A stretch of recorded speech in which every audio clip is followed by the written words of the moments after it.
Welcome, Aaron and Mila. Thank you for being here to discuss this subject. I know that you own some property via this method in Canada. Can you tell me how you first thought about getting into fractional ownership? Well, Mila and I we were looking to actually look to purchase our own property, our own cottage. But we looked at all of the housekeeping that's involved in owning your own property. And one of my business partners had mentioned to me about this concept of fractional ownership that one of his friends was doing. And it sounded great in the fact that you didn't have to worry about maintenance, you didn't have to worry about cleaning or anything like that. You just show up and you own the cottage for X number of weeks, and you know your weeks as you progress every year. So it just seemed like a good concept for someone that really doesn't want to show up and have to do work before I can start to enjoy my week or enjoy my weekend or whatever it was. So that's really what sort of brought us into that, as well as the fact that cottages at the time were, very expensive. And to look at something like that, and for what we would get use out of it in our area here, unless it's a winterized, 12-month usage, it really didn't make much sense for us to invest that amount of money. This worked out best for our situation. Yeah. Aaron's not very handy, so it works out really well because we don't have to do any maintenance. Oh, now that's great. So you really can't, even if you wanted to, you really can't because it's all set up. They'll mow the lawns, they'll do any repairs, that kind of thing. Okay, all right. So how long have you owned your part of the cottage? In April of 2019, we went in with this venture to go ahead. We were fortunate enough that when we were first looking to get into this certain property, a group of properties, we there wasn't anything available on there. We went through their salespeople, and we were just on a waiting list to get on. But fortunately, I was on Kijiji, and I was researching myself, doing my own research on fractional cottage ownership, and was able to find an actual person that had ownership already that were looking to sell, but not through the salesperson. Oh, I see. So we were able to get in at that point through that. And luckily for us, it was actually at the week that we normally would go out and rent a cottage. So everything's just sort of fit in for us in that, because there are some limitations in fractional cottage ownership that we were looking at also. Okay, well that's a good segue. I wanted to know, what do you like overall about the idea of fractional ownership, and what don't you like about it? Well, it's the thing that I don't like about it is like you can't just go whenever you feel like going to the cottage or to the cabin. Oh, this weekend I'm free. Let me go drive to the cottage. You can't do that because you have your set weeks that you pick a year in advance. So, you still could plan it in advance because you get your weeks a year in advance, but you just can't pick up and go anytime you want. Yeah, and for the most part, I love the convenience of this. Like you show up there, things are already done. You walk in, the place is spotless. Everything is there. They cater for the place that we were in is 4 bedrooms, 3 bathrooms. It sleeps 10 people. They have settings and everything for 10 people. So you don't have to worry. You're not showing up with a bunch of things. It's located in a great location where you're only about 20 minutes from the town. You can go in there. There's grocery stores. So you're not lugging all these things with you. So I think that's one of the great aspects of it, is that there's just a lot of conveniences. But like as Mila was getting to, the things that aren't convenient is that you just can't decide I'm going to show up. I mean, you could probably show up, but I'm sure the owners that are there are going to be happy. But but that's the only real setback I find with this is really that, because you get in when you get in, you have your fixed week, which is your summer week, Yes. and that week is really what you're getting there, what Yeah. you want from there, Yeah. because you know that's your solid week throughout your whole ownership. Yeah. And for us, it's the second week in July. So Okay. we know the second week in July, which is the week that we would always go out and rent a cottage for. Yeah. That's your week constant. Okay. And then things change with what they call your floating weeks, and we can talk about that a little bit later on. Yeah, Yeah. well, we're going to talk about scheduling in a bit. Yes. So those are some of the things that are the pros and cons of it. Thinking back to when you were looking, you mentioned that you'd heard about it via word of mouth, correct? Correct. And then you did some research on your own, further than that, correct? That's correct. Yeah. So how was it? Were you able to find much information when you did your research? Actually, yes. I just basically typed in fractional ownership, and I was looking for a certain area in Ontario we were looking for, and I just basically typed that in, and there's a bunch of information telling you, different the goods, the bads, about it, and that's really what we based it on was some of those conversations. And the fact that, with that, we were able to find someone looking to sell at the same time, things just sort of aligned perfectly for us at that point. Great. Now, when I first heard of it, I thought, oh, I thought it was like a timeshare, Yes. and Yes. I didn't think you would be an owner Mhm. and things. And then once Aaron researched it and then he informed me all about it, then I felt a little bit more, comfortable with it. Yes. But in the beginning, I was kind of a little bit, weary about it. Well, that's a good point. It's often mistaken for timeshares. People don't Hmm. understand timeshares frequently or know what they are. Fractional ownership is a new concept. So it sounds like perhaps you were even a little nervous that it might be a scam of some kind. Yeah. I was anyway. Especially when he said that he found it in Kijiji. Well, at the end, but the reality was I did know someone that I trusted that did know someone that was part of this. I was able to talk to those interval owners also a little bit about it also before we actually went ahead and did it. We did do some of our homework and a little bit of due diligence before this thing went in, but it is a bit it is different than a timeshare. Okay. You are deeded an actual thing that you can actually turn around and easily, if you wanted to, sell. Okay. And we'll talk about that in a little bit. Going back to scheduling, you mentioned you have your fixed week during the summer. Hmm. And then you have, by my understanding, 3 other weeks that are in each season. And then there's a fifth week that's a floating week. And it sounds almost really complicated, except for the 1 week that is always there. How do the other weeks get scheduled? So actually, the way to do it is they try and make it as fair as possible for all the interval owners. So the way it is, we're in a cottage and it's called Cottage 5. There's 7 cottages on this property, and we're in Cottage 5.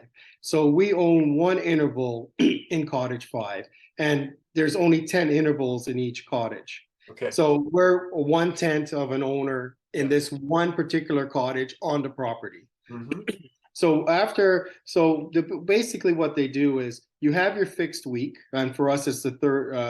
Where they call it week 3 or number 3. So their third summer week is what we have. That's Sure. fixed. Mhm. Then they have fall, winter.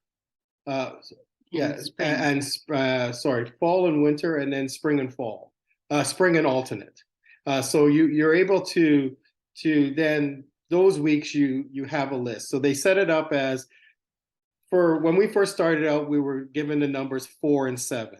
Mhm. So we had 4 picks for spring and fall, and then 7 picks for winter and alternate. And the alternate falls under all of the things that would have spring break, Christmas weeks, all Okay. the more important weeks and New Year's and stuff, that falls under alternate. So then you'll have that. So if I was looking, say, for example, for spring, I would get 4 picks. So I put in my 4 number one rated from 1 to 4, the weeks, the 10 weeks that they have for spring. That's what I'll put it in, my top picks. And then I will do the same for fall, and then the winter. I would then have my 7 picks. So I put in 7 weeks that I would like, and the same thing with the alternates. And then they'll go through that, and then a matter of elimination, because some people may have 1 and 10. So if they had 1, then they have 1 number that they put in. So they're typically going to get it because it's only 1 choice. They'll get that 1 choice. Sure. But in their 10th week, they may get whatever is left over. Okay. Because there are 10 picks in that week, right? So somebody may have 1 pick during that time frame. So that's basically how it's set up. It's really, when you look at it, it looks a little complicated, but then when you start doing it and they send you all the information and you just send your choices in, and we have to have our choices in by May, and we know pretty much the end of May or June, a couple of weeks. What our weeks are for the following year. Okay. So you can plan. You're able to plan. Interesting. So it sounds a little complicated at first, but then it sounds. But it really isn't. It really isn't when you look at it, and it rotates. So this year I might be 4 and 7. Next year I might be 5 and 6. And it just goes like that. Then I'll eventually become 1 and 10. So everybody, over that period of time, everyone's going to have an opportunity to get what they want at some point, but you're not always going to get the weeks that you want. For example, this year we ended up with a spring week that's going to be like April 24th to May 1st. That's really not a really great spring week, and things might still be wet and stuff, right? So I mean, those are the sort of things that may happen, but you just have to deal with it. The same thing for your winter weeks, depending when in winter you end up there. That's the thing. That's what you have to deal with. But it's fair for everybody because everybody's in the same boat, right? So is there anything you would want to improve about that scheduling? Is there anything, or is it just it seems to be working? So it seems to be working. I mean, everybody thinks that it seems to be a fair way of doing things when I look at it. But I mean, we also have the options too, that we can go on the website and we can approach other interval owners within the same cottage and do trades. So if somebody really didn't want something, they can always put it out there. Hey, is anybody willing to trade this week for another week? And what I'm finding now too is some people, the summer week is not a big deal for them. They like the fall weeks way better. They like the winter weeks better. They like it a little more quiet, or they like the changing of scenery, the changing of leaves. And we're finding this the same for us. We never in our wildest dreams ever thought we would want to go to a cottage in the winter. I mean, that's never something I would have ever thought. But we've been there now, like for 3 years, and we enjoy it. I can't believe, we're out snowshoeing in the winter on the lake. When people are cross country skiing on the lake, people are setting up ice rinks. It's so nice because the cottage itself is very comfortable. It's a very comfortable place. It's set up right by very close to the water. Your views are always the lake. It's all windows. It's very nice setup. So we never in our minds ever thought that would be something we would ever want to pay for or consider. But man, I love my summer week. But some of these weeks that we're getting now in the fall and stuff is just really makes it worth it. Oh, that's wonderful. Yeah. You mentioned there's 10 owners. And so one of the things I've read about, and that we cover in our ebook for Cantissimo Senior Living about second homes, is that when there are multiple owners, there's always the situation where you have to get everybody organized to make decisions and things like that. So how is governance of the property handled? Well, we have the AGM meetings, so there's the board of directors. The board of directors are typically interval owners that are set up to be a president, a treasurer, secretary, all those sort of things that they would normally have. We have these general meeting, and in that people bring up whatever they want to have done at the cottages. But the thing to remember, as you said, there's 10 owners. So if there's something that's very specific to the cottage that somebody wants to put out there, then they would put that out, and then all the other interval owners are able to then vote whether, yes, we think this is essential or non-essential. And if it's something that is exceeding a certain amount, then the cottage owners themselves can say, okay, we're willing, between the 10 owners, split this with 10 ways and have it done, or it's handled within the maintenance of the property if something had to be done. But they have everything that they have there right now basically has a certain shelf life. So the sofas and stuff that they provide, the sofa beds and stuff, the beds and everything else, they may be a 10-year lifespan. A lot of the other things, your dishwashers, appliances and stuff, maybe a 3 to 5, whatever time lifespan. Like for us, we just had a new barbecue to put at the cottage. So everything goes through, unless it's something very different, then you have to really worry about getting everybody's consensus. And you have to remember, it's 7 cottages. What happens in cottage 1 is really not my concern, or cottage 2, cottage 3, cottage 4, other than cottage 5, that is my concern. So whatever happens there, unless there's something major that needs to be done or restored, then it becomes more of an issue. But for the most part, what we're finding now is when people need something or they're interested in something, they just send a general email. So there's a general email for all the interval owners in cottage 5, and they send that out, and then everybody just sort of responds. Just want to give you an example. In cottage 4, there was a woman that had hip surgery, so it was very hard for her to go down the stairs because the stairs didn't have railings. So they put out, basically an email saying, is it okay if the maintenance guy build a railing so that I can go down the stairs? So they had to agree to that, and so they build stairs for railing for the stairs. Okay. So for that things like individual. that. Yeah. Okay, so just so I understand, I know that there are multiple cottages in this development, and you have cottage number 5, you said. 5, yes. And then the board of directors is governance over all the cottages as a whole in there.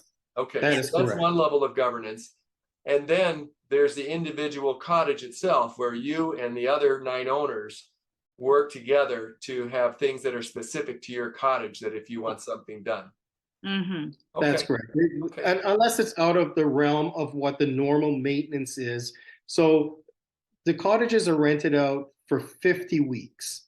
Yep. Well, there's the 10 intervals, 5 weeks intervals for owners. So there's the 50 weeks. The other 2 weeks are considered maintenance weeks. So there's a maintenance week in the spring, a maintenance week in the fall. So a lot of the external parts of the building is taken care of. So they'll come in, they assess the eaves troughs, like they've just put in new eaves troughs. They assess the window trims, the screens for the screened-in porch. They do all these different assessments, and that's when they do those types of work.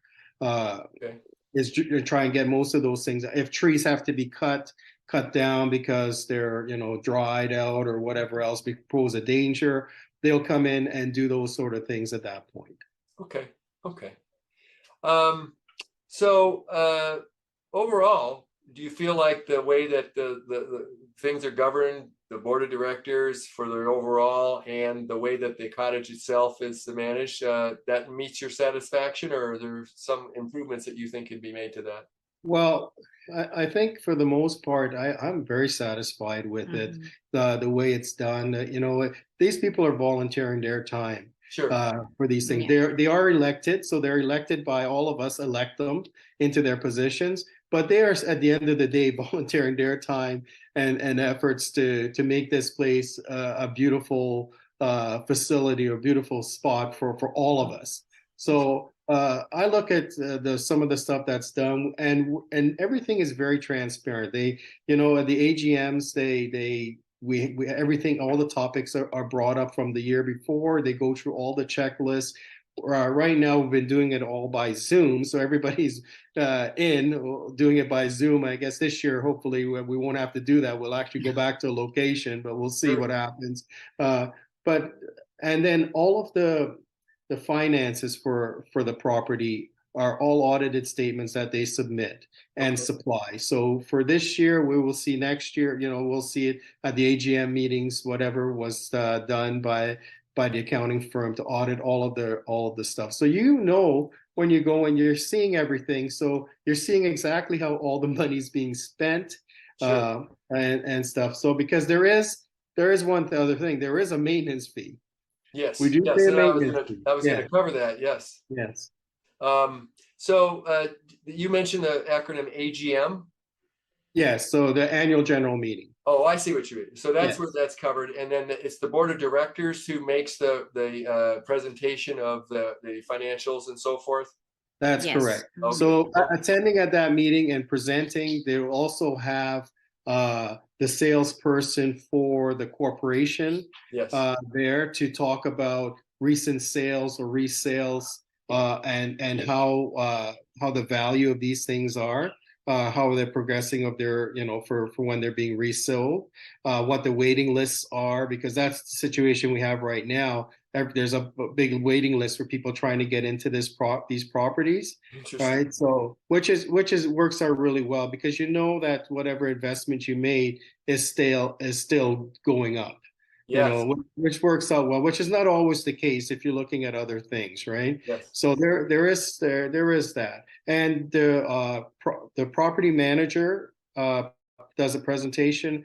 We have our maintenance guy that submits some of the stuff that's being done, and then they discuss all the stuff with the cleaners. Because I tell the way this works, those cleaners are great. They come in, and when you walk into your facility for the first time, as you come in, the place is just Clean. immaculate. Yeah. You feel so happy when you walk in because you don't have to worry about anything. You Mhm. just start enjoying. You open your Sure. bottle of wine and you do what you got to do Oh, after. nice. Yeah. Yeah. Nice. So you mentioned the original selling company, and they're continually involved.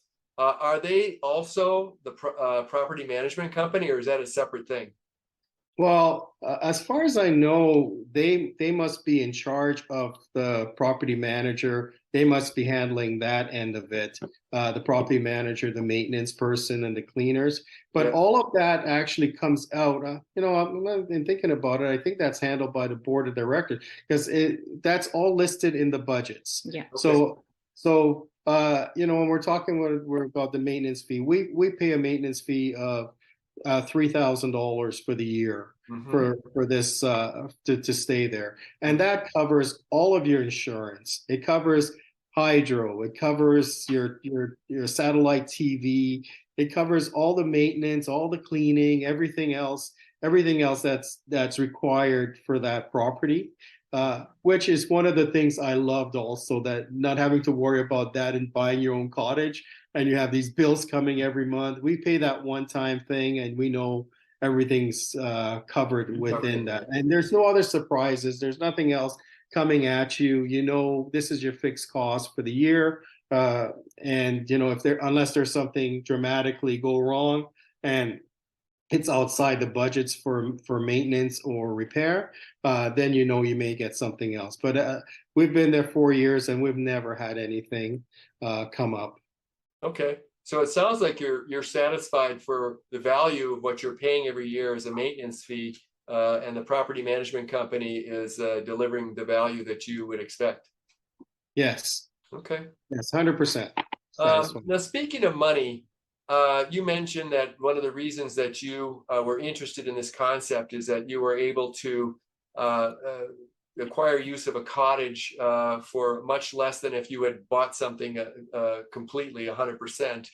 I'm just wondering, I'm not looking for numbers, but did you end up financing your purchase of your 1/10?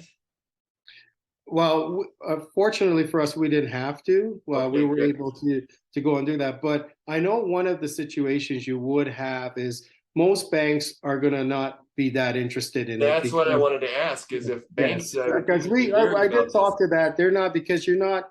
It's not a full ownership, so it's not something they can go take a tenth of it. Yeah, So they're really not that interested. But you can probably go through the banks through a credit line and yes, use a credit line against your own property or whatever, yes. and then do it that way. But fortunately for us, we didn't have that situation. But I know that is a limitation that you just can't go get a mortgage Yeah. on It's not a a regular fractional ownership. mortgage. Yeah. Yeah, Yes, yeah, yes, you won't be able yes. to get something like that. You would have to get an outside loan or something else. Okay, okay. Do you have to pay any of your own insurance for any of this, or is that all included in your existing fees? That's all included in And the the existing maintenance. fees. Yeah. Yeah, yeah, we really have no other outlay other Oh, than wow. Okay, Yeah. that Mhm. is awesome. Yeah. So I was wondering another thing. Are you able to rent your weeks out to someone else? Yes, Yes. you So are. Okay, so basically, when you join this, you actually get registered with RCI also, which is a platform for renting timeshares and all different things. okay, But we within the group, we have a website, and on the website you can list what if there's one of the weeks out of your 5 weeks you're not interested in, you can either list it there and people have the opportunity to rent it from you. That's also people looking on the manufacturer's website, person that made the Companies. Yeah. properties, sure. yeah, the property management people. They have their website that you can list it on, and then people can go and look at that Interesting. uh, and do it that way. But we just had the situation. There was someone within our cottage. They couldn't use their spring week, and they put it out to the 10 interval owners, and then Yeah. they would also list it on the website. So anybody from one of the other cottages, from cottage 1 to cottage 7, or the other cottages, can look Yeah. at it and say, hey, we don't mind taking that week. So it's not very difficult to rent out your weeks. We see people doing that quite a bit.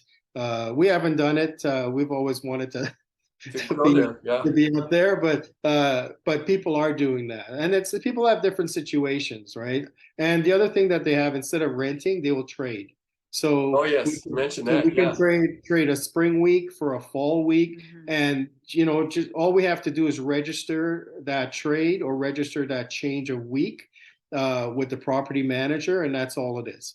There's no Oh, that's fees to good. do it or anything. You just register that so that they know who's going to be in the dwellings or in the facility in the cottage. Oh, that's very flexible. There are things It's in my extremely region, I guess, flexible. that sometimes fractional ownership arrangements don't allow that. So that's Yeah. really Ah, great yeah. flexibility. Yeah. What are opportunities for community? Do you get to know your neighbors? People are having all kinds of different times and things like that. So do you get to know people up there? Pretty much. I mean, you get to know the people that have the same week as you in the summer, Yeah, for sure. yeah, Like you see them every summer. yeah, But, during the fall, spring, winter, like different people ask for different dates. So you get to meet different yeah. people in the other cottages. So yeah. Yeah. So what Mila was mentioning, so we're interval 3. Mhm.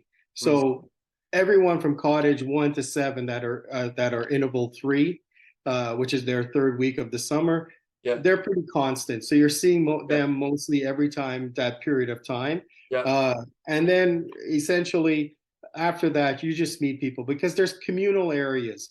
The fire pit is communal. Sure. And Yeah. the shed beside it where they stock. So that's the other thing. They stock firewood. Everything is stocked for you. You don't Mhm. have to go do anything. you have shared amenities like the kayaks. There's kayaks, canoes, there's Paddleboards. stand-up paddle boards. They supply all the life jackets. There's Bikes. rowboats. There's mountain bikes that they have up there already. They'll have like 4 mountain bikes, 4 canoes, 4 kayaks, those sort of things. So everybody gets to use it and put it back, those sort of, and share it, which is very convenient when you're up there. And we've found so far, we've never had a situation where you're trying to use something and you don't have access to it. And people are very conscious to make sure that they're not taking something and then just keeping it for the entire day. Things are brought back, put back, so everybody has an opportunity. So community wise, yeah, we've had situations where we're around the campfire, people come around, they join us, somebody brings a guitar. It's nice. It's because people are pretty much friendly. We haven't really gotten into anything where nobody wanted you to be around. I mean, obviously during the COVID times when those things were a little bit different, but for the majority of the times, people are pretty social. If they see you at the dock and you're sitting at the dock, people will come by, they'll sit and talk with you. Everybody has a drink and you're just passing by and just saying hi or whatever it is. And the property itself is on 12 acres. So you're walking, you're hiking through different things. So you're seeing different people on your trails. You're seeing different people in their driveways as you're walking past their driveway. Everybody seems to want to talk or communicate. Very nice. Very nice. Well, kind of, it sounds like you have a really good experience. For anyone considering fractional ownership along the lines, what would you give for advice to people looking into this? Be flexible. I guess.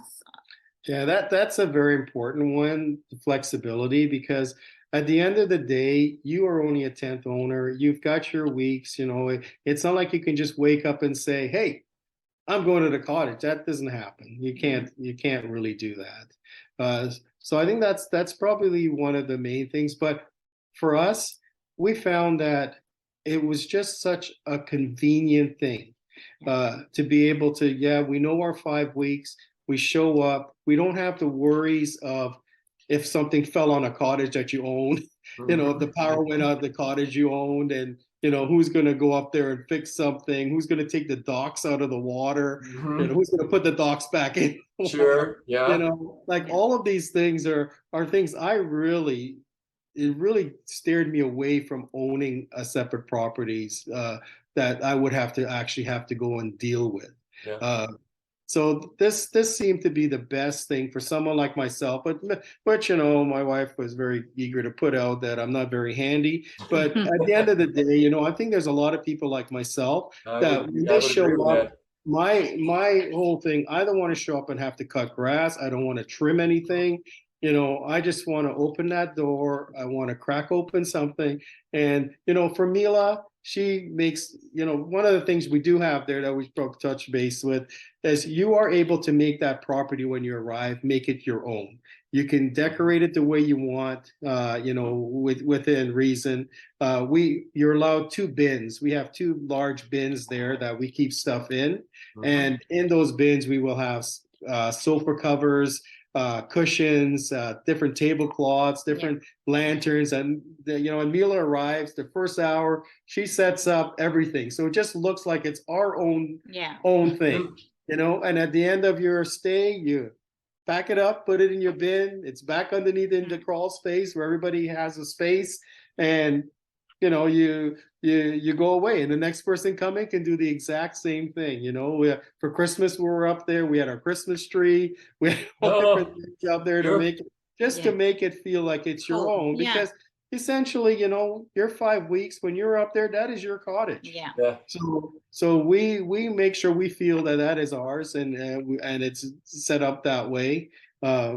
But that would be the main things for us. That convenience. I don't have to drag a kayak. I don't have to try and pull a canoe on my top of my truck. I don't have to do any of those things. Those things are already there for me. My concerns as I feel is that I have ice.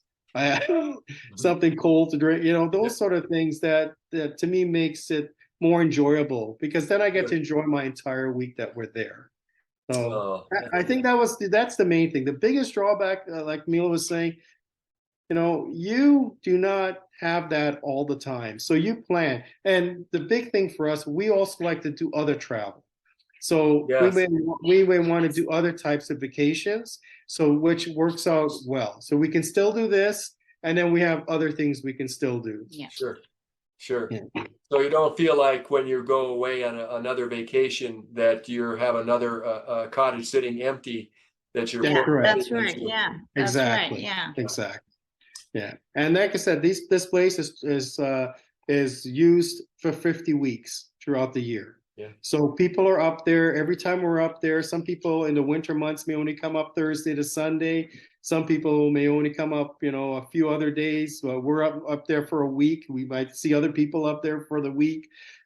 So you get to enjoy that and enjoy the seasons without worried about having to get your water shut down, because the place is always being used. Sure. So you don't have to worry about any of that, any pipes freezing or anything to that nature. So we're pretty much 100% happy with this decision for fractional ownership. And I think it's a great concept for people like myself, and for us, it's a good concept. Maybe not for everybody, but for us, it just seems to work out. And this is something, for our kids. We've got 2 older kids, and this can be deeded to them. So it's not like it just ends. This thing we have in our lives for as long as we want. And when they decide, we decide we don't want to do, they can just deed it over to them. And that's not an issue. That's part of the agreement. That's part of everything in place, is that is something that's a simple thing to do. That is great. Mm-hmm. Well, it sounds overall your experience with fractional ownership has been quite positive. I think the information that you've shared with us today has been fantastic. I really appreciate your time, and thank you very much. And enjoy your wonderful cottage. Yes, absolutely. Fraction that you own it. Yeah. Well, Thank you. if I get an opportunity, I'll send you some pictures. You'll see why. I can't wait. Thanks you both. Okay, take Thank care. you. Bye bye.